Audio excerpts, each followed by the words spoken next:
In January of 1838, Lincoln gave one of his most important early speeches. It's called the Lyceum Address. Lyceums in the 1830s were places where people went to hear lectures and improve themselves, almost places for lifelong learners. In an era before open online courses, this is where people expanded their own self-knowledge. And Lincoln was a lecturer at Lyceums. And in 1838, he's speaking about a problem that was concerning many people at this time, which was whether in the aftermath of the American Revolution, after the founding generation had passed away, whether the new generation of Americans had what it took to preserve their form of government.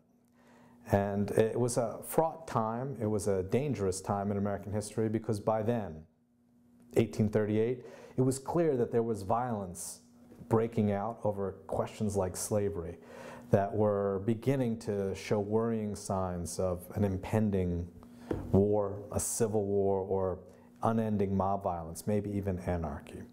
And that's what Lincoln is addressing here in the Lyceum Address. He says at one point that our government should have been maintained in its original form from its establishment until now is not much to be wondered at. It had many props to support it through that period, which are now decayed and crumbling away. He says that through this period it was felt by all to be an undecided experiment, but now it is understood to be a successful one. Then all who sought celebrity and fame and distinction expected to find them in the success of the experiment. Their all was staked on it.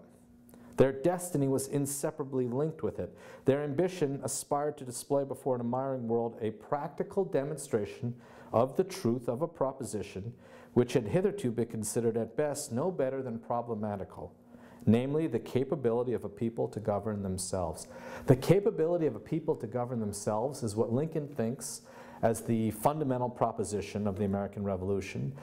It's what the constitutional founders secured with a more perfect union, and it's what was now at stake in a country that seemed to be turning to violence more than votes in order to solve problems.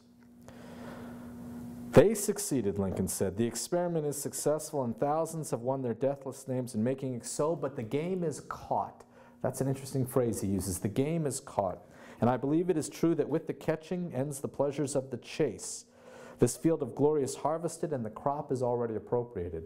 What Lincoln has done before this paragraph is describe how people's ambition aligned with their values. And now he's suggesting that ambitions to succeed are going to diverge from the values that made America a successful experiment in self-government. This field of glory is harvested, the crop is appropriated, but new reapers will arise, he says, and they too will seek a field. It is to deny what the history of the world tells us is true, to suppose that men of ambition and talents will not continue to spring up amongst us. Now, of course, you can't help but speculate, almost like a psychologist, that Lincoln is speaking of himself here. Or maybe some historians suggest he's already looking at someone like Stephen Douglas, who he was painfully aware of as a very ambitious politician in and around Springfield, Illinois in 1838, as a potential man of ambition and talent who might seek a field where the crop wasn't already appropriated. He says they will naturally seek the gratification of the ruling passion as others have done before them. The question then is, can that gratification be found in supporting and maintaining an edifice that has been erected by others?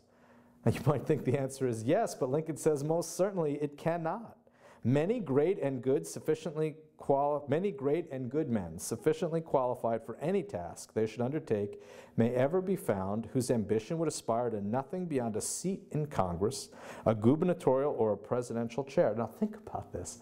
It's 1838. Abraham Lincoln is a state legislator in Illinois. He's a young man, and he is saying that there are men who might not aspire to anything beyond a seat in Congress, a governorship, or the presidency, as if those things are nothing.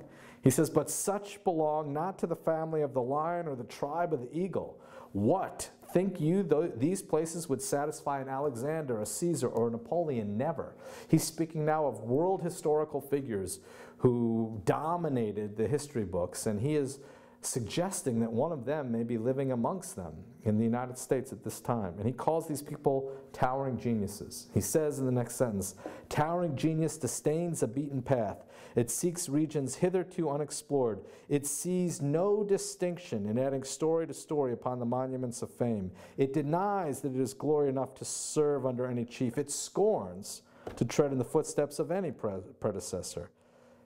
It thirsts and burns for distinction." And here, of course, Lincoln offers a prescription that will evoke ideas about what is to come. They don't know it in 1838, but we do. He says, "It thirsts and burns for distinction, and if possible, it will have it, whether at the expense of emancipating slaves or enslaving free men." Now, the reason why he is evoking the emancipation of slaves in 1838 is because most recently, an abolitionist named Elijah Lovejoy has been murdered in Alton in the fall of 1837 by a mob of pro-slavery supporters. He is the first and only abolitionist to be killed in the North during this period. It was a startling event that inspired reaction all across the country. John Brown vowed to pledge his life to the fight against slavery, and here is Lincoln in the Lyceum address alluding to it, we think, by urging people to reaffirm their commitment to the laws. And he is evoking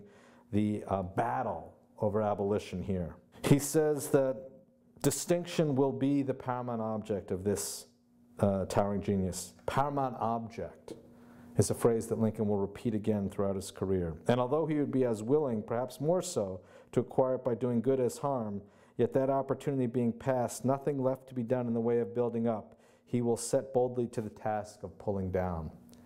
Now, you know, Lincoln does not aspire to be the one who pulls down the edifice. He urges Americans later in this speech to hold firm to that edifice, to stand up against these towering geniuses. He urges reverence for the laws and respect for the legacy of the founders. And this will be the position he'll take moving forward into the war. But it is almost eerie to think about how in 1838 he's talking about issues that will erupt into real-world choices by the 1860s, and where he will be in the middle of them, deciding what type of genius he is and whether he's using that genius to hold the edifice together or allowing others to pull it apart.